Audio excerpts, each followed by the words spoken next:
സ്ത്രീയിൽ നമ്മൾ അതിഥിയിലേക്ക് പോവുകയാണ്. ഇന്ന് നമുക്കൊപ്പം അതിഥിയായി ചേരുന്നത് പ്രശസ്ത നർത്തകി കലാമണ്ഡലം സത്യഭാമയാണ്. ഒരു സമയത്ത് വലിയ വിവാദങ്ങൾ വാർത്തകളിൽ നിറഞ്ഞു നിന്ന ടീച്ചറുടെ പുതിയ വിശേഷങ്ങൾ എന്തൊക്കെയാണെന്ന് ചോദിക്കാം. സ്വാഗതം ടീച്ചർ ന്യൂസ് 3യിലേക്ക്. ഒരുപാട് വലിയ വിവാദങ്ങൾ, അതിനുള്ള മറുപടിയൊക്കെ ഉണ്ടായിരുന്നു. ഒരു സമയത്ത് വാർത്തകളിൽ ഇങ്ങനെ നിറഞ്ഞു നിൽക്കുകയായിരുന്നു ടീച്ചർ. പിന്നീട് കുറച്ച് നാൾ ടീച്ചറെ കുറിച്ചൊന്നും കേട്ടില്ല, അറിഞ്ഞില്ല. ടീച്ചർ എന്തായാലും തിരുവനന്തപുരത്തുണ്ടായിരുന്നു, ടീച്ചറിൻ്റെ പരിപാടികളുമായിട്ടൊക്കെ മുന്നോട്ട് പോകുന്നുണ്ട്. പക്ഷെ ഇപ്പോൾ ടീച്ചർ സോഷ്യൽ മീഡിയയിൽ സജീവമാകുന്നതായി മനസ്സിലാക്കുന്നു. എന്താണ് അതിന് പിന്നിലെ ഒരു കാരണം? നമുക്കറിയാം, ഒരിക്കലും ഇത്തരത്തിലൊരു ഒരുപാട് പേരുടെ ചോദ്യങ്ങൾക്കൊക്കെ മറുപടി പറയേണ്ടി വരുമ്പോൾ സാധാരണ ആളുകളൊന്നും സോഷ്യൽ മീഡിയയിലേക്ക് വരാതിരിക്കുകയാണ് പതിവ്. ടീച്ചർ എന്തുകൊണ്ടാണ് സജീവമാകാൻ കാരണം? വീണ്ടും അത് പ്രത്യേകിച്ച് നമ്മളൊരു ആർട്ടിസ്റ്റാണ്. ഇപ്പം എന്നെ സംബന്ധിച്ചിടത്തോളം ഇങ്ങനൊരു പ്രശ്നം വന്നുവെങ്കിലും അത് തരണം ചെയ്യാനായിട്ട് എൻ്റെ ഒരു ചെറിയ അറിവ് വെച്ച്, അല്ലെങ്കിൽ ഞാൻ അങ്ങനെ വിശ്വസിക്കുന്നത്, ഞാനായിട്ടാണ് പിടിച്ചു നിന്നത്. അത് 100% ഞാൻ വിശ്വസിക്കുന്നു. ഇങ്ങനെ ആയിരിക്കണം എല്ലാവരും. അതായത് ഇല്ലാവചം പറഞ്ഞുണ്ടാക്കുക, അനാവശ്യം പറഞ്ഞുണ്ടാക്കുക. സോഷ്യൽ മീഡിയയിൽ നമ്മൾ വിചാരിച്ച പോലെയൊന്നുമല്ല. എനിക്ക് മാത്രമല്ല പ്രശ്നങ്ങൾ, എല്ലാ രീതിയിലും ജീവിക്കുന്ന, അല്ലെങ്കിൽ ഇപ്പം നമ്മുടെ നാട്ടിൽ നടക്കുന്ന ഒരു ഇതെന്ന് പറഞ്ഞാൽ കല്യാണം കഴിച്ചു കൊടുക്കുന്നുണ്ട് പെൺകുട്ടികളെ, ആൺകുട്ടികളെ കല്യാണം കഴിച്ചു കൊടുക്കുന്നു. അത് ചിലപ്പോൾ ഡിവോഴ്സ് ആവുന്നുണ്ട്. അത് കഴിഞ്ഞിട്ട് ആ കുട്ടി രണ്ടാമതൊരു കല്യാണം കഴിക്കുകയാണെങ്കിൽ അതിനെക്കുറിച്ചിട്ടുള്ള സോഷ്യൽ മീഡിയയിൽ പ്രശ്നം. അപ്പം ഞാൻ നോക്കുമ്പോൾ എല്ലാം പ്രശ്നമാണ്. ഒരു കുട്ടി അങ്ങനെ വീട്ടമ്മയായിട്ട് ഇങ്ങനെ കഴിഞ്ഞുകൊണ്ടിരിക്കുകയായിരുന്നു, അല്ലെങ്കിൽ SRY ആരെങ്ങനെ കുറേ പേരെ ഞാൻ കാണുന്നുണ്ട്. അവരൊക്കെ പിന്നെ എന്തെങ്കിലും ഒരു ഷോസ് ചെയ്യാൻ പുറത്തോട്ട് വരികയോ, ഒരു പെണ്ണ് ഒറ്റയ്ക്ക് നിന്നിട്ട് എന്ത് കാണിക്കാനാ? അപ്പോൾ അവളെ കൂടെ ചിലപ്പോൾ ഒരു പയ്യനും കൂടി ഉണ്ടാവും. അപ്പോൾ എന്തെങ്കിലും ഒരു സീനൊക്കെ ചെയ്യുന്നതായിരിക്കാം. അതിനെ വിമർശിക്കുക എന്ന് വേണ്ട. ഈ നമ്മുടെ കേരളത്തിൽ നിന്ന് മാത്രം പറയാൻ പറ്റില്ല, ഇപ്പോൾ ലോകമെമ്പാടും ഈ ഫോണ് കിട്ടുമല്ലോ. അപ്പോൾ അതിനകത്തൊക്കെ കാണുന്ന അതായത് നമുക്ക് എന്താ ഈ ജനങ്ങളൊക്കെ ഇങ്ങനെ, നമ്മളെ പ്രയറിൽ തന്നെ എന്താ പറയുക, എല്ലാ ഇന്ത്യക്കാരും എൻ്റെ സഹോദരന്മാരെന്ന് പറയുന്നുണ്ട്. ഇതൊക്കെ അങ്ങ് ജനങ്ങളെന്താ ഈ മറക്കുന്നത്? പ്രശ്നങ്ങൾ എല്ലാവർക്കും ഉണ്ടാവും. അപ്പോൾ ഞാൻ നോക്കിയപ്പോൾ ഞാൻ എന്തിനാ ഈ വെറുതെ ഇരിക്കുന്നത്? അപ്പോൾ എനിക്ക് പോലീസ് കേസ് എടുത്തിട്ടുള്ളതുകൊണ്ട് എനിക്ക് ജാമ്യം എടുക്കേണ്ടതായിട്ടുള്ളൊരു പ്രശ്നം വന്നു. ജാമ്യം എടുത്തു. അത് ആരൊക്കെ, എൻ്റെ ഈ പ്രശ്നം നടക്കുമ്പോൾ ശരിക്കും ഡൽഹി മുഖ്യമന്ത്രി ബഹുമാനപ്പെട്ട കെജ്രിവാൾ ജയിലിൽ കിടക്കുക അല്ലേ? അപ്പോൾ അത് ഞാൻ വിചാരിച്ചു നോക്കിയപ്പോൾ ഇത് ആരൊക്കെ എന്തൊക്കെ അനുഭവിക്കുന്നു? നമ്മളെ ഭരിക്കുന്ന എല്ലാവരും ഒരുപാട് അനുഭവിച്ചിട്ടില്ലേ പണ്ട് കാലങ്ങളിൽ? അപ്പോൾ ഞാൻ വിചാരിച്ചപ്പോൾ ഞാനെന്തിനാ വെറുതെ ഇരിക്കുന്നത്? ഞാനങ്ങ് സജീവമായിട്ട്, എനിക്കിപ്പോൾ നല്ല മനസ്സമാധാനം, നല്ല ഒരു ഇൻകം എല്ലാം വന്ന് ഇങ്ങനെ ചേർന്നുകൊണ്ടിരിക്കുന്നത്. ഞാൻ എന്തിനാ വെറുതെ ഇരിക്കുന്നത്? പിന്നെ കേസ് അതിൻ്റെ പടിക്ക് നടക്കും.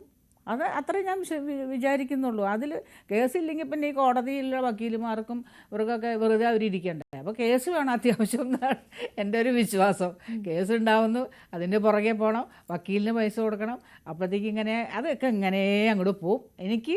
ഞാൻ എന്തായാലും പുറകോട്ട് പോകാൻ തീരുമാനിച്ചിട്ടില്ല. ഇനി എന്തെല്ലാം നമുക്ക് സോഷ്യൽ മീഡിയയിൽ എന്തൊക്കെ ചെയ്യാം. അപ്പോൾ യൂട്യൂബും ഫേസ്ബുക്കൊക്കെ നല്ല അടിപൊളിയായിട്ട് പോകുന്നുണ്ട്. അതിലെനിക്ക് ഭയങ്കര സന്തോഷം. ടീച്ചർ ഒന്ന് ഉടുത്തു വന്നിരിക്കുന്ന സാരി കറുപ്പാണ്. കറുപ്പിൻ്റെ രാഷ്ട്രീയം പറഞ്ഞ്, അല്ലെങ്കിൽ കറുപ്പിനെതിരെ പറഞ്ഞ് വലിയ വിവാദമായ ഒരാളെന്ന നിലയിൽ ആ പറഞ്ഞ കാര്യങ്ങളിലൊക്കെ ഇപ്പോഴും ഉറച്ചു നിൽക്കുന്നുണ്ട് ടീച്ചറെ? 100%. എനിക്കിഷ്ടമുള്ള കളറാണ് കറുപ്പ്. അതായത് നമ്മളൊരു 10 പെൺകുട്ടികൾ നിൽക്കുകയെന്ന് വിചാരി, അതിനകത്ത് ചുവന്ന സാരി, പച്ച സാരി, അല്ലെങ്കിൽ എന്തെല്ലാം കളർ സാരി, അതിൻ്റെ ഇടയിൽ നല്ല കറുപ്പ് സാരി, അടിപൊളി ഒരു കറുപ്പിൽ എന്തെങ്കിലും ഡിസൈനുള്ള സാരി ഉണ്ടെങ്കിൽ, പ്രത്യേകിച്ച് TV-യിലൊക്കെ കാണുകയാണെങ്കിൽ ആ കറുത്ത സാരി എടുത്ത കുട്ടിയെ ശ്രദ്ധിക്കും. ഞാൻ അങ്ങനെ വിശ്വസിക്കുന്നുണ്ട്. എനിക്കൊരു അനുഭവം അതാണ്. പിന്നെ എൻ്റെ കുട്ടികൾ എനിക്ക് അരങ്ങേറ്റത്തിനും അല്ലാത്ത ഫങ്ഷൻസിനൊക്കെ സാരി, ഓണത്തിന് എന്നൊക്കെ പറഞ്ഞ് സാരി കൊണ്ടു തരുമ്പോൾ അവർക്കറിയാം എനിക്ക് കറുപ്പാണ് ഇഷ്ടമെന്ന്. എനിക്ക് കറുപ്പ് മയം സാരികളാണ്, അത് ഞാൻ ഉടുത്തിരിക്കും. അല്ലാതെ നമ്മൾ കറുപ്പിന് ഞാൻ പറഞ്ഞു എന്ന് പറഞ്ഞിട്ട്, ഞാൻ മോഹിനിയാട്ടത്തിനെ കുറിച്ചല്ലേ പറഞ്ഞത്.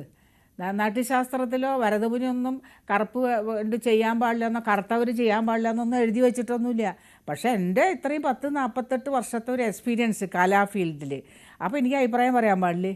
അതെന്താ അങ്ങനെ വല്ല നിയമമുണ്ടോ? അങ്ങനെ നിയമം ഉണ്ടെങ്കിൽ പറയട്ടെ. അപ്പോൾ അങ്ങനെയാണെങ്കിൽ എനിക്ക് ഒരുപാട് കാര്യങ്ങൾ പറയാനുണ്ട്. ടീച്ചർ അന്ന് പറയുകയും ചെയ്തു, അത് വലിയ വിവാദമാവുകയും ചെയ്തു. പക്ഷെ ടീച്ചർ ഇപ്പോഴും അതിൽ ഉറച്ചു നിൽക്കുന്നു എന്ന് പറയുമ്പോൾ ചില സംശയങ്ങളാണ്. ടീച്ചർ ഇപ്പോൾ പറഞ്ഞൊരു കാര്യം, ഒരു വേദിയിൽ പല കളറിലുള്ള സാരികൾ എടുത്ത് നിൽക്കുന്ന പെൺകുട്ടികളിൽ ടീച്ചറിന് ഏറ്റവും ഇഷ്ടം, അല്ലെങ്കിൽ പെട്ടെന്ന് ശ്രദ്ധിക്കുക, കറുത്ത സാരി എടുത്ത പെൺകുട്ടിയായിരിക്കും. അത് ടീച്ചറിന് ആ കറുപ്പിനോടുള്ള ഇഷ്ടം കൊണ്ടാണ്. ആ പെൺകുട്ടി കറുത്തതാണെങ്കിലോ? പെൺകുട്ടി കറുത്തോട്ടെ. ഞാൻ ചോദിക്കട്ടെ, നമ്മൾ എൻ്റെ അടുത്ത് എനിക്കിപ്പോൾ 67 വയസ്സ് കഴിഞ്ഞു. എൻ്റെ അടുത്ത് ഒരു കുട്ടി ഗർഭിണിയായിട്ടിരിക്കുന്നു. ആ കുട്ടി പ്രസവിക്കുന്ന സമയത്ത് ടീച്ചർ മോളിങ്ങനെ ഇതാണ്, അവൾ ഇന്ന ഡേറ്റിന് ഡെലിവറിയാണ്. അപ്പം ഞാൻ പറഞ്ഞു കൊടുക്കണം എന്താ അറിയോ, ഒരു കുഴപ്പമില്ലാത്തൊരു കുട്ടിയെ നമുക്ക് ദൈവം അനുഗ്രഹിച്ച് കിട്ടട്ടെ. അതിനകത്ത് ആണാണോ പെണ്ണാണോ പിന്നെ കറുത്തതാണോ വെളുത്തതാണോ എന്ന് ഒരമ്മയും ഒരു മോള് പ്രസവിക്കാൻ പോകുമ്പോൾ വിചാരിക്കാൻ പാടില്ല. ചെയ്യില്ല എന്ന് എനിക്ക് തോന്നുന്നു. നല്ല സുഖപ്രസവം നടക്കണം. അല്ല പോട്ടെ, സിസേറിയനാണെങ്കിൽ പോലും കൈയും കാലും ഇല്ല ഒരു പിന്നെ അല്ലെങ്കിൽ മന്ദബുദ്ധികളായിട്ട് കുട്ടികൾ, പാവപ്പെട്ട കുട്ടികൾ എത്രയോ ജനിക്കുന്നു, ജന്മനാൽ കിട്ടുന്ന, അല്ലെങ്കിൽ ചിലപ്പോൾ ചില ആക്സിഡൻറ്റിൽ പറ്റുന്ന കൈയും കാലും ഇല്ലാതെ പല രീതിയിൽ ജീവിതമുണ്ട്. അതെല്ലാം നമ്മൾ പിന്നെ അതിനിടയ്ക്ക് കറുപ്പും വെളുപ്പും അവിടെ എന്തോന്നാ ഞാൻ പറഞ്ഞത് എന്തോന്നാ, എൻ്റെ ഇൻ്റർവ്യൂ യഥാർത്ഥ സത്യത്തിൽ ഇത് കറക്റ്റായിട്ട് നിങ്ങൾ കാണുമ്പോൾ ഞാൻ ഒരു വ്യക്തിയെ പറഞ്ഞു എന്ന് പറയുന്നു, ആ വ്യക്തിനെ പറഞ്ഞു എന്ന് പറയുന്നതാണ്. ഞാൻ ആരെ പേരെടുത്ത് അതിനകത്ത് പറഞ്ഞിട്ടില്ല. പിന്നെ അതിനകത്ത് കറുപ്പിനെ കുറിച്ച് പറഞ്ഞ മോഹിനിയാട്ടം എന്ന് പറഞ്ഞാൽ നമ്മുടെ കേരളത്തിൻ്റെ തനത് കലയായ മോഹിനിയാട്ടം. അതിൻ്റെ അകത്ത് ആണായാലും പെണ്ണായാലും ഇച്ചിരി സൗന്ദര്യം വേണം എന്നുള്ളത് എൻ്റെ അഭിപ്രായമല്ലേ, അതെനിക്ക് പറയാൻ പാടില്ലേ? അതാണ് അവിടെയായിരുന്നു ഏറ്റവും വലിയ വന്നത്. ആ സൗന്ദര്യത്തിന്റെ അടിസ്ഥാനം കളറാണ് എന്നൊരു സൗന്ദര്യത്തിന് കളറുണ്ടോ ഞാൻ ചോദിക്കട്ടെ, നിങ്ങളുടെ ചാനലുകളിൽ നിന്ന് എല്ലാ മീഡിയക്കാരും പുറത്തോട്ട് വിടുന്ന മൈക്ക് കൊടുത്ത് വിടുന്ന നല്ല സുന്ദരി കുട്ടികളില്ലാന്നേ ഞാൻ പറയുള്ളൂ. അപ്പോഴോ നല്ല സുന്ദരി സുന്ദരി പെൺകുട്ടികളെല്ലാം പറ്റില്ല. അല്ല, ഞാൻ കണ്ടിട്ടുള്ളത് എൻ്റെ വീട്ടില് സൗന്ദര്യം എന്ന് പറയുന്നത് തന്നെ സൗന്ദര്യം എന്ന് പറയുന്നത് ഒരു തർക്ക വിഷയമാണ്. കാരണം ഓരോരുത്തരുടെയും അല്ലല്ല, ഞാൻ കണ്ടത് എൻ്റെ വീട്ടിൽ എൻ്റെ ഈ പ്രശ്നം വന്നപ്പോൾ ഞാൻ ഒരു മീഡിയക്കാരും വിളിച്ചില്ല. ഒരു 10-60-70 പേരുള്ള എൻ്റെ വീട്ടിൽ ഇടിച്ചു കയറി വന്നാൽ ആരും അതിനകത്തില്ല. പിന്നെ അതൊന്ന്. രണ്ടാമത്തെ കാര്യം, ഒരു ഫംഗ്ഷൻ ഒരു സ്റ്റേജിൽ നടക്കുന്നു, നല്ലൊരു പ്രോഗ്രാം നടക്കാം, അതിനകത്ത് ഒരു 5-6 ഗസ്റ്റുകൾ ഇരിപ്പുണ്ട് വേദിയിൽ. ഈ വേദിയിൽ ഇരിക്കുമ്പോൾ നിങ്ങൾ ബൊക്ക കിടക്കാൻ കുട്ടികളെ ടീച്ചർ വലിയ വിവാദമുള്ള വിഷയം വീണ്ടും പറഞ്ഞുകൊണ്ടിരിക്കുന്നത്. ഇപ്പൊ ആദ്യം പറഞ്ഞത് മാധ്യമ പ്രവർത്തകർ വീട്ടിൽ വന്നവരിൽ ആരും സുന്ദരികളില്ലെന്നാണോ പറഞ്ഞത്? അല്ല, ഇല്ല, അവര് മേക്കപ്പ് ചെയ്യാൻ പറ്റില്ല, മേക്കപ്പ് ചെയ്തിട്ട് അല്ലല്ല, ഞാൻ പുട്ടിയടിച്ചു മേക്കപ്പ് ചെയ്തു എന്നാണ് ഇപ്പൊ മീഡിയക്കാരൊക്കെ പറഞ്ഞല്ലോ. എന്റെ പൊട്ടിനെ കുറിച്ച് പറഞ്ഞു, എന്റെ മുടിയെ കുറിച്ച് പറഞ്ഞു. പിന്നെ എന്നിട്ട് അപ്പം ഞാൻ ചോദിച്ചു, നിങ്ങൾ ഈ വന്നിട്ടുള്ളവരിൽ എത്ര പേര് മേക്കപ്പ് ചെയ്തിട്ടുണ്ട്? മേക്കപ്പ് ചെയ്യില്ല. പക്ഷേ ഞങ്ങളുടെ തൊഴിലും ഞാൻ ക്ലാസ് എടുത്തുകൊണ്ടിരിക്കുമ്പോൾ എനിക്ക് അഭിനയിച്ച് കാണിച്ചു കൊടുക്കണം. അഭിനയിച്ച് കാണിച്ചു കൊടുക്കുമ്പോൾ അത്യാവശ്യം ഒന്നും ഒരുങ്ങും. അത് ഈ കണ്ണിന് ഒരു മിഴിവ് വന്നിട്ടൊന്ന് അഭിനയിക്കുമ്പോൾ നമ്മൾ സാമാന്യം ഇത്തിരി ഒരുങ്ങും. അപ്പോൾ ഈ ഒരുങ്ങുന്നതിനെ കുറിച്ച് ഞാൻ ചോദിക്കട്ടെ, അപ്പം നല്ല സുന്ദരിയായ കുട്ടികളെ, ഞാൻ നേരത്തെ പറഞ്ഞിടത്തേക്ക് വരികയാണ്, കുട്ടികളെ നിങ്ങളൊരു ബൊക്ക കൊടുക്കാനോ പൂ കൊടുക്കാനോ നിങ്ങൾ അന്വേഷിക്കും. ആരായിരുന്നാലും അന്വേഷിച്ച് ചെയ്യുന്നത് ഞാൻ കണ്ടിട്ടുണ്ട്. അപ്പൊ അതൊക്കെ ഒരു ന്യൂനപക്ഷമല്ല. അങ്ങനെ ഒരു വേർതിരിവ് ഉണ്ടാകാറുണ്ട്. ഞാൻ ചോദിക്കട്ടെ, രാവും പകലും, കറുപ്പും വെളുപ്പും, ദുഃഖവും സങ്കടവും അതെല്ലാം ഉണ്ടല്ലോ. അപ്പൊ പിന്നെ എന്തിനാ നിങ്ങൾക്ക് ഇത്ര വിഷമം? എന്താ ഞാൻ കറുപ്പിനെ കുറിച്ച് പറഞ്ഞത്? ഞാൻ നേരത്തെയും പറഞ്ഞു, ഞാൻ മോഹിനിയാട്ടത്തിനെ ബേസ് ചെയ്താണ് പറഞ്ഞത്. എന്റെ സബ്ജക്റ്റ് അതായിരുന്നു. അല്ലാതെ ഈ കാര്യം കൂടി പറഞ്ഞിരുന്നു അല്ലെ, മാർക്ക് ഇടുമ്പോൾ സൗന്ദര്യം എന്നൊരു കോളുണ്ട്. പക്ഷെ അത് ആ നൃത്തത്തിന്റെ സൗന്ദര്യമല്ലേ അന്നും എനിക്ക് തോന്നിയൊരു സംശയം. അല്ല, നൃത്തത്തിന്റെ സൗന്ദര്യം അല്ല അത്. അല്ല, അങ്ങനെ തെറ്റിദ്ധരിച്ചിട്ടുണ്ടെങ്കിൽ അത് തിരുത്തിക്കോളൂ. കുട്ടിക്ക് സൗന്ദര്യം വേണം, നൃത്തത്തിൻ്റെ സൗന്ദര്യമില്ല. അതിന് വേറെ മാർക്കുണ്ട്. അടവുകൾക്ക്, പിന്നെ അടവുകളുടെ ശുദ്ധത എന്ന് പറയും ഞങ്ങളുടെ തിയറിയിൽ. പിന്നെ താളം, പിന്നെ എന്തെന്നാ കുട്ടിയുടെ കൈയും കാലിൻ്റെയൊക്കെ ഒരു ഭംഗി, അരമണ്ഡലത്തിലൊക്കെ ഇരിക്കുമ്പോഴുള്ളൊരു ഭംഗി, അതിന് പ്രത്യേകിച്ച് കോളം. വേഷഭംഗി എന്ന് പറഞ്ഞാൽ സൗന്ദര്യം തന്നെയാണ് അതിനകത്ത് ഉദ്ദേശിക്കുന്നത്. അത് 100% സൗന്ദര്യം തന്നെയാണ്. പക്ഷേ ഞാനത് മീഡിയക്കാരൊക്കെ വന്നപ്പോൾ ഞാൻ പറഞ്ഞു, നിങ്ങൾക്ക് പറ്റുമെങ്കിൽ നിങ്ങൾ അതൊന്ന് എടുത്ത് കളാം, ഗവൺമെൻറ്റിൻ്റെ അടുത്ത് പറഞ്ഞ്. സൗന്ദര്യം വേണ്ട. ഞാൻ നേരത്തെ പറഞ്ഞതുപോലെ കൈയും കാലും എല്ലാ ചേഷ്ടകളും എല്ലാം ഉണ്ടായ ഒരു കുട്ടിക്ക് നൃത്തം ചെയ്യാം. ആര് പറഞ്ഞു കറുപ്പും വെളുപ്പും ചെയ്യാൻ പാടില്ല എന്ന്? പക്ഷേ ഞാൻ കറുത്ത കുട്ടികൾ ഈ ലോകത്തെ നിൽക്കാൻ പാടില്ല എന്ന് പറഞ്ഞ അതുപോലെ ഞങ്ങളുടെ ആക്കി കളഞ്ഞു. അതൊക്കെ മഹാ തെറ്റല്ല. പക്ഷെ എനിക്ക് തോന്നുന്നു അത് ഒരുപാട് പേര് അങ്ങനെ ടീച്ചറെ എതിർത്തത്, ഒരു വലിയ വിഭാഗം ടീച്ചറെ എതിർത്തു. അപ്പൊ അതിന് കാരണം ടീച്ചർ പറഞ്ഞ ആ വാക്കുകൾ തന്നെയല്ലേ എന്ന് പറഞ്ഞാൽ നിങ്ങളങ്ങനെ അങ്ങനെ വെച്ച് സ്ഥിരമായിട്ട് അത് സീൽ ചെയ്ത് വെക്കുകയാണെങ്കിൽ എനിക്ക് നിവർത്തിയില്ല. ഞാൻ അതിനകത്ത് പിന്തിരിയാൻ തയ്യാറല്ല. അപ്പോൾ ഒരു കാര്യം കൂടി, നമ്മൾ തുടങ്ങിയപ്പോൾ ടീച്ചർ പറഞ്ഞു സോഷ്യൽ മീഡിയയെ കുറിച്ച് പറഞ്ഞു. സോഷ്യൽ മീഡിയയിൽ നിന്ന് ഇപ്പോൾ ടീച്ചറിന് വരുമാനം കിട്ടുന്നുണ്ട്, സന്തോഷം കിട്ടുന്നുണ്ട്, അതാണ് ഏറ്റവും പ്രധാനപ്പെട്ട കാര്യം, പ്ലഷറാണ്, അത് കിട്ടുന്നുണ്ട് എന്ന് പറഞ്ഞു.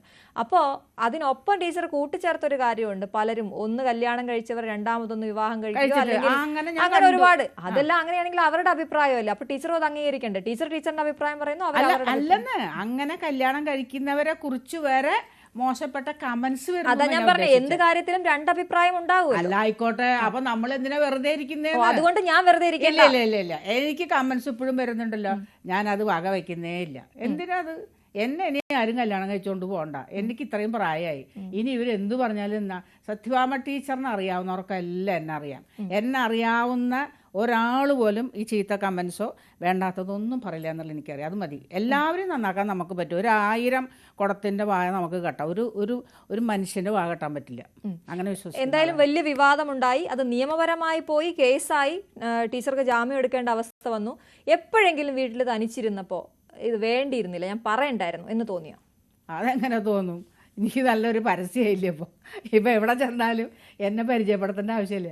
എൻ്റെ ഈ 2 മൂക്ക് ഇല്ല മോശമായിട്ട് മോശമായിട്ട് തോന്നിയിട്ടില്ല. അങ്ങനെ എന്തിനാ ജീവിക്കുന്നത്? ഞാൻ പറഞ്ഞില്ലേ, എന്നെ 100% എന്നെ ഇത്രയാക്കി, ഇത്രയും ഇംപ്രഷനാക്കിയത് ഞാൻ പറഞ്ഞ വ്യക്തിയിൽ നിന്ന് നിങ്ങളെല്ലാവരും, അല്ലെങ്കിൽ കലാകാരന്മാരായാലും കേരളത്തിലുള്ളവരായാലും ലോകത്തുള്ളവരും മൊത്തം ആ വ്യക്തിയായിട്ട് ഞാൻ നല്ല അടുപ്പത്തിലായിരുന്നു.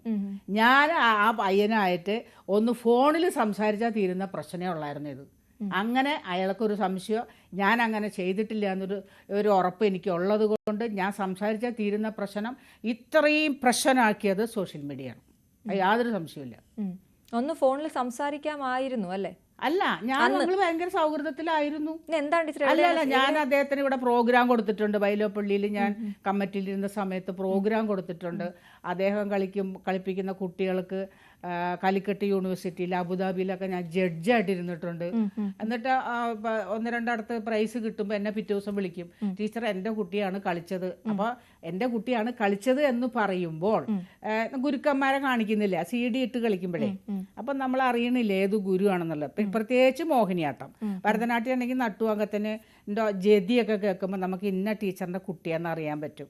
അപ്പം അങ്ങനെ സൗഹൃദത്തിലിരിക്കുന്ന ആള് ഞാൻ ഇങ്ങനെ പറഞ്ഞിട്ടില്ല, നമ്മൾ തമ്മിൽ വെറുതെ ഒരു പ്രശ്നം ഉണ്ടാക്കണമെന്ന് സംസാരിച്ചാൽ തീരുന്നുള്ളതാണ് ഞാൻ പറഞ്ഞത്.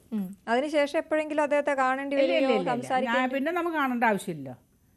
ഇനി ഒരു അങ്ങനെ ഒരു സംസാരത്തിന് താല്പര്യം? ഇല്ല ഇനി 100% ഇല്ല. എന്തിനാ ഇനി സംസാരിക്കുന്നത്? ഇങ്ങോട്ട് വിളിച്ചാലോ? ഇങ്ങോട്ട് വിളിക്കേണ്ട കാര്യമില്ലല്ലോ. ഇല്ല നമ്മൾ ജാമ്യം എടുത്തിട്ട് വരുമ്പോൾ പിന്നെ ഒരുപാട് നിബന്ധനകളുണ്ടല്ലോ, അതെല്ലാം നമ്മൾ പാലിച്ചല്ലേ പറ്റുള്ളൂ. അത്രയേ ഉള്ളൂ. അല്ലാതെ നമുക്കെന്തോന്ന വിരോധം? ഇപ്പോഴും ഞങ്ങൾ അയാളും ഞാനും ഒക്കെ ഇപ്പോഴും ഈ നൃത്തം പഠിപ്പിച്ച് ജീവിക്കുന്നു. അദ്ദേഹം ഒരുപാട് ഉയർച്ചയിലേക്ക് പോയിക്കൊണ്ടിരിക്കുകയാണ്. ആയിക്കോട്ടെ, നല്ല കാര്യമല്ലേ. അത് നമ്മളെക്കാളൊക്കെ ചെറുപ്പമല്ലേ അവരൊക്കെ. അപ്പം നമ്മൾ എന്തായാലും കുറച്ച് അവരെക്കാളൊക്കെ പ്രായക്കൂടുതലുണ്ട്. അപ്പം നമ്മൾ ഓരോരുത്തരെ വളർച്ച, അവരെന്നല്ല അയാളുടെ എന്നല്ല, എല്ലാവരും വളർന്നു വരട്ടെ. കലയല്ലേ, ഞങ്ങൾ കലാകാരന്മാരില്ലെങ്കിൽ ലോകമില്ലല്ലോ. അങ്ങനെയാണ് ഞാൻ വിശ്വസിക്കുന്നത്. ടീച്ചറെ സോഷ്യൽ മീഡിയയുടെ കാര്യം പറഞ്ഞപ്പോൾ ആ സമയത്ത് ചെറിയ കുട്ടികൾ പോലും ടീച്ചറെ ഇമിറ്റേറ്റ് ചെയ്യുന്നൊക്കെ ഉണ്ട്, അതൊക്കെ കാണുന്നുണ്ടായിരുന്നോ? അതിനൊക്കെ ഞാൻ ഇപ്പം മറുപടികൾ കൊടുക്കുകയാണ്. കൊടുക്കുമ്പോൾ പിന്നെ അവർ തന്നെ വല്ലാതെ ആവുന്നുണ്ട്. അപ്പം ഞാനും എൻ്റെ മനസ്സിലുള്ളത്, ഞാൻ അവർക്ക് മറുപടി കൊടുക്കാനൊന്നും പോയില്ല. എങ്ങനെ ഫോണിലോ എന്നെ വിളിക്കുമ്പോഴോ എന്നെ ചിലരൊക്കെ വിളിച്ച് ഇവർ എനിക്കെതിരെ ഇട്ടപ്പോൾ സത്യഭാമ ടീച്ചറിന് ഇങ്ങനെ ഒരു അവസരം വരും എന്നുള്ളത് ഇവരാരും വിചാരിച്ചില്ല. അന്ന് എന്നെ ചെയ്തിട്ടുള്ളവർക്ക് എല്ലാം ഞാൻ വെട്ടിപ്പായിട്ട് ഇപ്പോൾ കൊടുത്തിരിക്കും. അത് യാതൊരു സംശയമില്ല. അപ്പം എന്തെന്നാ അവർക്കൊരു കേസിനോ എനിക്കെതിരെ പരാതിക്ക് പോകാൻ പറ്റില്ല. എന്താ അറിയോ, ഞാനതെല്ലാം സെറ്റാക്കി വെച്ചേക്കല്ലേ, ഇവരെന്നെ പറഞ്ഞതല്ല. അപ്പോൾ ഇവർക്ക് എനിക്കെതിരെ എങ്ങനെ പോകാൻ പറ്റൂ? അപ്പോൾ ചെറിയ കുട്ടിയായാലും ചെറിയ കുട്ടി ചെയ്യുന്നത് എന്തുകൊണ്ടാ? കുട്ടിയുടെ അച്ഛനും അമ്മയും പറഞ്ഞു കൊടുത്തിട്ടല്ലേ ചെയ്യണത്. അപ്പം ഈ കുട്ടി വലുതായാൽ എന്തായിരിക്കും സ്ഥിതി? അപ്പം അങ്ങനെയല്ല പഠിപ്പിക്കേണ്ടത്. അത് അവർ തമ്മിലുള്ള പ്രശ്നം, അല്ലെങ്കിൽ അത് ഇന്നതാ പ്രശ്നം എന്ന് കുട്ടികൾക്ക് പറഞ്ഞു കൊടുക്കുക. നേരത്തെ ഞാൻ ചോദിച്ച ചോദ്യം അതാണ് ടീച്ചറെ. ഒരു കുട്ടിയോട് കലാമണ്ഡലം സത്യഭാമ ടീച്ചറിനെ കുറിച്ച് പറയുമ്പോൾ ടീച്ചറിന്റെ ഇപ്പൊ ഇതുവരെയുള്ള ജീവിതത്തിൽ ടീച്ചർ എത്രയോ വർഷമായിട്ട് എത്രയോ ശിഷ്യരുള്ള ഒരു ടീച്ചറെ ഇങ്ങനെ ആയിരുന്നില്ല ഈ പുതിയ കുട്ടികൾ അറിയേണ്ടത്, അങ്ങനെ എനിക്ക് തോന്നിയിട്ടുണ്ട്. ടീച്ചറിന് അങ്ങനെ തോന്നിയില്ല? അങ്ങനെയെന്നുള്ളത് അതിന് ഒരു ഉറക്കം കൊണ്ട് നേരം വിളിക്കുമോ? ഇല്ല. ചിലപ്പോൾ നമ്മൾ ഒന്ന് ഉണരും, മനുഷ്യരായ ഒന്ന് ഉണരും, എല്ലാവരും ഉണരും. പിന്നെയും നമ്മൾ ഉറങ്ങും എന്ന് പറഞ്ഞ പോലെ ഇതൊന്നും വലിയ കാര്യമില്ല. എനിക്ക് ആ സമയത്ത് പിന്നെ ഈ പത്രത്തിലും ടി വിയിലും എല്ലാ മീഡിയയിലൊക്കെ ഇങ്ങനെ വന്നുകൊണ്ടിരിക്കുമ്പോൾ ആരായിരുന്നാലും എൻ്റെ സ്ഥാനത്ത് കുട്ടിയായിരുന്നാലും ഒരു എന്തായി ഏതാന്നുള്ള സംശയം വരും. അത് എനിക്കും വന്നു, എനിക്ക് വന്നില്ല എന്ന് പറയാൻ പറ്റും. ഞാൻ അങ്ങനെ മനുഷ്യനല്ല, എനിക്കും വന്നിട്ടുണ്ട്. പിന്നെ ഇപ്പം ഞാൻ അതിനും വേണ്ടും നല്ല പോലെ ആരെന്ത് പിന്നെ എനിക്കിപ്പോൾ സത്യം പറഞ്ഞാൽ വിശ്വസിക്കൂല എന്നുള്ളത് എനിക്ക് അറിഞ്ഞൂടാ. പിന്നെ സൗദിയിൽ നിന്ന്, അമേരിക്കയിൽ നിന്ന്, പല സ്റ്റേറ്റിൽ നിന്നും, അല്ലെങ്കിൽ എറണാകുളത്തു നിന്ന്, അവിടെ നിന്ന് പല ദിക്കിൽ നിന്ന് എന്നെ ഓരോരുത്തർ വിളിച്ചിട്ട് പറയണത് അറിയാം, ടീച്ചർ ഞങ്ങൾ ടീച്ചറിനെ ശരിക്കും പറഞ്ഞാൽ തെറ്റിദ്ധരിച്ചു, ടീച്ചർ ഇന്നതുപോലെ. എന്താ പറയുക, ഞാനിപ്പോൾ പുറത്ത് ഇറങ്ങിയത് കൊണ്ടാണ് അത് കേൾക്കുന്നത്. ഞാനിപ്പോൾ സോഷ്യൽ മീഡിയയിൽ ഇറങ്ങി എൻ്റെ കാര്യങ്ങൾ ചെയ്യുന്നു, എൻ്റെ കഴിവിനെ പലരും എന്തോ പറഞ്ഞറിയോ, അവരിനി അവരിനി രക്ഷപ്പെടില്ല, അവരുടെ എല്ലാം തീർന്നിട്ടില്ല. ഞാൻ ചേട്ട കുടഞ്ഞ് ഞാൻ എഴുന്നേറ്റ് ഞാൻ പാടിയും എൻ്റെ പിള്ളേർ കളിച്ചതും എൻ്റെ എല്ലാ പ്രോഗ്രാംസും ഈ മീഡിയയിലെല്ലാം ഇട്ടുകൊണ്ടിരിക്കുക. മീഡിയയല്ല എൻ്റെ പേജിൽ ഇങ്ങനെ ഇട്ടുകൊണ്ടേ ഇരിക്കുകയാണ്. അപ്പോൾ ആൾക്കാർക്ക് മനസ്സിലായി ഞാൻ അങ്ങനെ പുറകോട്ട് പോവില്ല എന്നുള്ളത് ഒന്ന്. പിന്നെ കുറേ പറഞ്ഞു എന്താ അറിയുക, അവർക്ക് എനിക്ക് കഴിവില്ല എന്ന് ഒരു കലാകാരൻ പറഞ്ഞാൽ ഞാൻ വിശ്വസിക്കാം. ഒരു കലാകാരൻ പറയട്ടെ കേരളത്തിലെ. ടീച്ചറിന്റെ അത്തരത്തിലുള്ള കഴിവുകളെയൊന്നും ആരും ചോദ്യം ചെയ്തില്ല. അവർക്ക് കഴിവില്ല, അവരിനി ഒന്നുമല്ലാതെ ഒന്നുമല്ലാതെ പോയിട്ടില്ല. ഞാൻ പുറത്തോട്ടും ഇങ്ങോട്ട് വന്നില്ലേ, ഇപ്പോൾ ഇനി കുറേയും കൂടെ സജീവമാവും. എന്ത് കുഴപ്പം? ഞാൻ അതിനും വേണ്ടി ഒരു തെറ്റൊന്നും ചെയ്തിട്ടൊന്നുമില്ല. എന്തെല്ലാം നമ്മുടെ ഈ ലോകത്ത്, നമ്മുടെ ഈ കൊച്ചു കേരളത്തിൽ നടക്കണം, അതുപോലെ വല്ലതും ഞാൻ ചെയ്താ, വല്ല പീഡന കേസിൽ പ്രതിയാ, അല്ലെങ്കിൽ വല്ല കൊലപാതകം വല്ലതും ചെയ്താൽ. ഇനി ഒരു കറുപ്പും വെളുപ്പിനെ കുറിച്ച് പറഞ്ഞു, അതെൻ്റെ തൊഴിലിൻ്റെ ഭാഗമായിട്ട് ഞാൻ പറഞ്ഞിട്ടുണ്ടായിരിക്കാം, അത്രയേ ഉള്ളൂ. അല്ലാതെ ഞാൻ പുറകോട്ട് പോകാൻ ഉദ്ദേശിച്ചിട്ടില്ല. അപ്പോൾ എന്തായാലും ആ നിലപാടിൽ ടീച്ചർ ഉറച്ചു നിൽക്കുകയാണ്. എനിക്ക് അതിനകത്ത് ഒരു കാര്യം കൂടെ ചോദിച്ചാൽ നമുക്ക് അതങ്ങ് അവസാനിപ്പിക്കാം. ബാക്കി ടീച്ചറിന്റെ വിശേഷങ്ങളും കൂടെ ചോദിക്കാനുണ്ട്. ഈ ഒരുപാട് കുട്ടികളുടെ പാരൻസ് ടീച്ചറുമായിട്ട് എപ്പോഴും നിരന്തരം ബന്ധപ്പെടുന്നവരാണ്, ഒരുപാട് കുട്ടികളെ പഠിപ്പിച്ചുകൊണ്ടേയിരിക്കുന്നു. ഇങ്ങനെ ഒരു വിവാദം വന്നപ്പോൾ ഏതെങ്കിലും രീതിയിൽ അവരുടെ ഭാഗത്തു നിന്ന് എന്തെങ്കിലും കുഞ്ഞുങ്ങളെ അവിടെ നിന്ന് മാറ്റുകയോ അല്ലെങ്കിൽ ടീച്ചറോട് സംസാരിക്കുകയോ അതിനെക്കുറിച്ച് അങ്ങനെ എന്തെങ്കിലും വന്നോ? ഇല്ല, പൊതുവേ ഉണ്ടല്ലോ നമ്മുടെ കേരളത്തിൽ എന്ന് പറയുമ്പോൾ, ഞാൻ ശരിക്കും തൃശ്ശൂർ ബേസ് ചെയ്ത ഒരാളാണ്. ഞാൻ ട്രിവാൻഡ്രത്ത് വന്ന് സെറ്റിലായത്. അപ്പോൾ ഇവിടെ തന്നെ പല ഡാൻസുകാരും, കൂടുതൽ എനിക്ക് തോന്നുന്നത് ഡാൻസ് ആൺകുട്ടികളാണ്. മാഷുമാർ ഇങ്ങനെ പലരും നമ്മുടെ ഗൾഫിലോട്ട്, പല രാജ്യങ്ങളിലേക്ക് എനിക്കറിയാവുന്ന പലരും. അപ്പോൾ ഞാൻ ചോദിച്ചു, എന്ത് പോയത് ഗൾഫിലോട്ട് എന്ന് ചോദിക്കുകയാണ് എന്നെ വിളിക്കുമ്പോൾ. ടീച്ചറെ ഇവിടെ ഭയങ്കര കുട്ടികളൊന്നുമില്ല, അങ്ങനെ എങ്ങനെയാണെന്നൊക്കെ പറയുന്നത്. അപ്പോൾ അത് ആ ഒരു സിറ്റുവേഷൻ വന്നത് എപ്പോഴറിയാം, കൊറോണ വന്നതിന് ശേഷം കുറേ കുട്ടികൾ എല്ലാ സ്ഥാപനത്തിലും ഒക്കെ അങ്ങോട്ട് നിർത്തി. പിന്നെ അതൊന്ന്, ഇപ്പോൾ അത് അവർക്ക് കുട്ടികൾ കുറവുള്ളതുകൊണ്ട് അവർ പറയാമെന്ന് ധരിക്കേണ്ട. എൻ്റെ വീട്ടിൽ സാമാന്യം നല്ല ഫീസാണ്. ഫീസെന്ന് പറഞ്ഞാൽ ഞാൻ സീനിയറാണ്, കുറച്ച് തീരെ ജൂനിയറല്ല.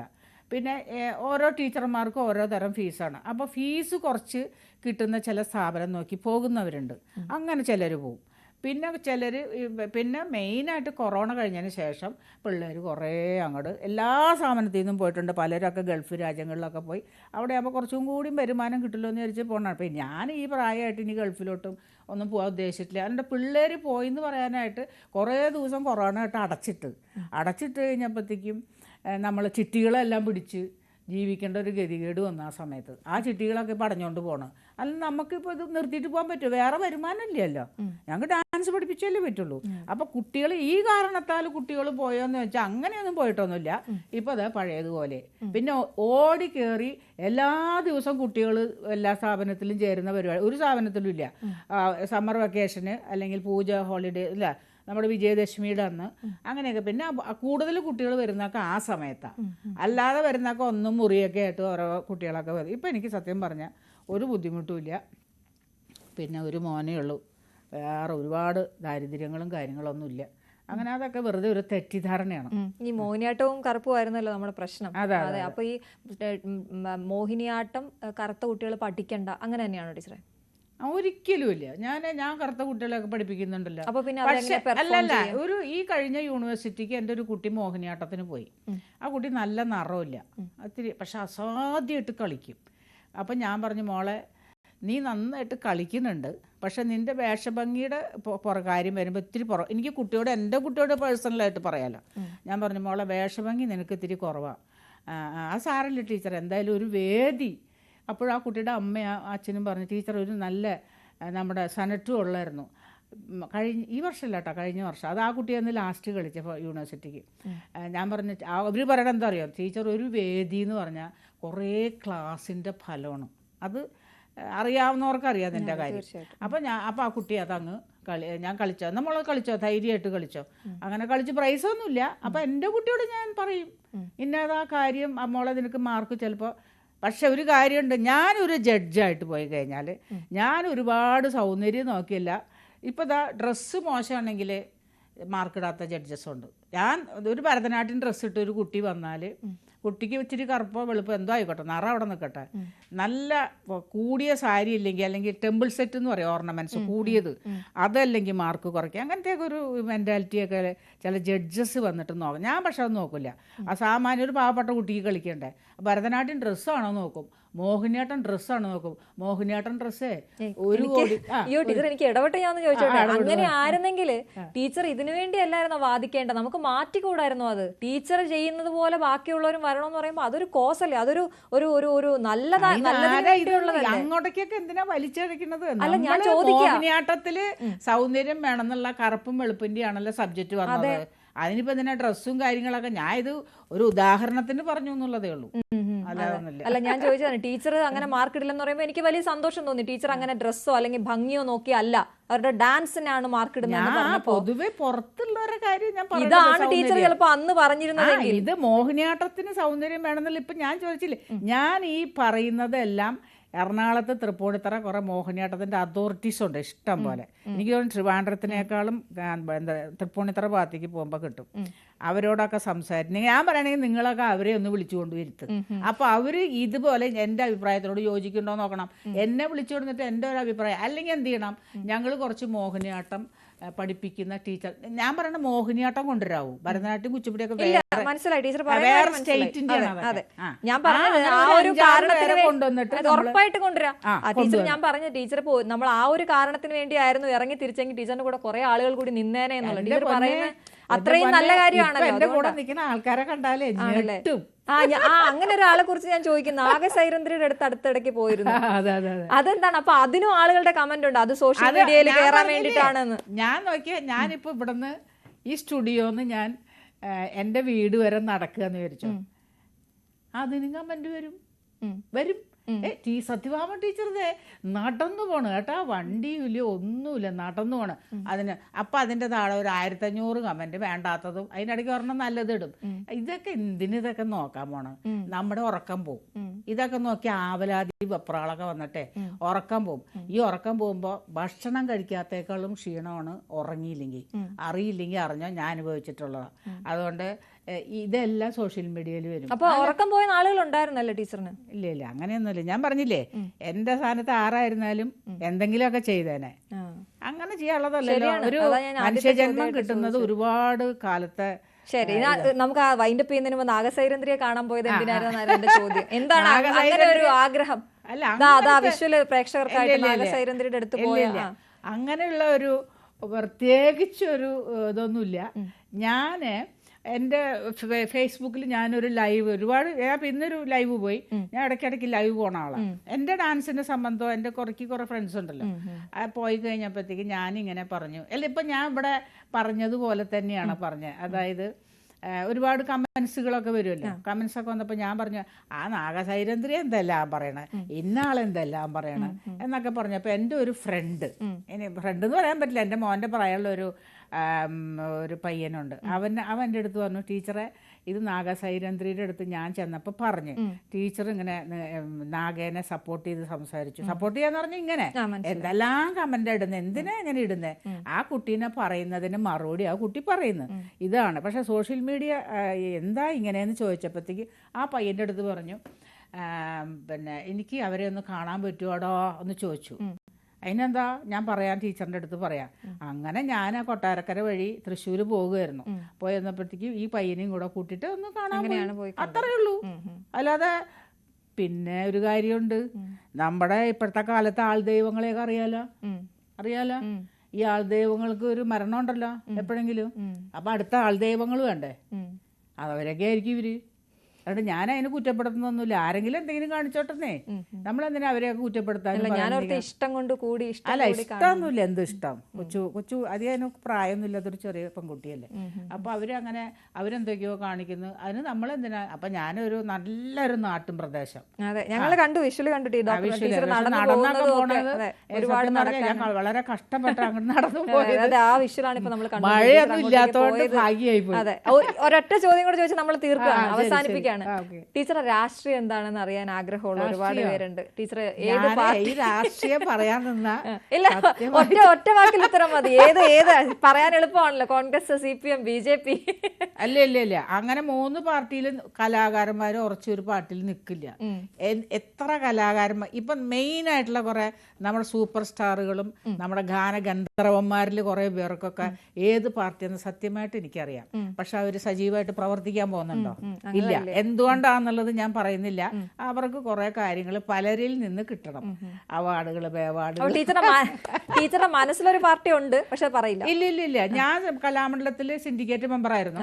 ആ സമയത്ത് ഞാൻ കടകംപള്ളി സാറിനെ എൻ്റെ ഒരു പ്രോഗ്രാമിന് വിളിച്ചു. അങ്ങനെ സാറാണ് എന്നെ കലാമണ്ഡലത്തിലാക്കുന്നത്. അതത് പാർട്ടിയിൽ പോയിട്ടാന്ന് പറയാൻ പറ്റുമോ? ഇല്ല. ഞാൻ ഇന്നോഗ്രേഷൻ സാറിനെ വിളിച്ചതാണ്. അത്രേ ഉള്ളൂ. പിന്നെ BJPയിൽ ബന്ധമുണ്ടെന്ന് വെച്ചാൽ അവർ എന്നെ പിടിച്ച് സ്റ്റേറ്റ് മെമ്പറാക്കി. അത്രേ ഉള്ളൂ. പിന്നെ കോൺഗ്രസ് എന്ന് പറഞ്ഞാൽ എൻ്റെ വീട്ടിൽ എൻ്റെ അച്ഛനും അമ്മയും കുടുംബക്കാരും മൊത്തം കോൺഗ്രസ്. അപ്പൊ എല്ലാം ശരി ടീച്ചറെ. അപ്പൊ ടീച്ചറുടെ നിലപാടുകളുമായിട്ട് മുന്നോട്ട് പോവുകയാണെന്ന് മനസ്സിലാക്കുന്നു. ഞങ്ങൾക്ക് അതിഥിയായതിന് വളരെയധികം നന്ദി. Thank you so much. News 3 പൂർണ്ണമാവുകയാണ്. പുതിയ അതിഥികളും അറിവുമായി വീണ്ടും കാണാം. നമസ്കാരം.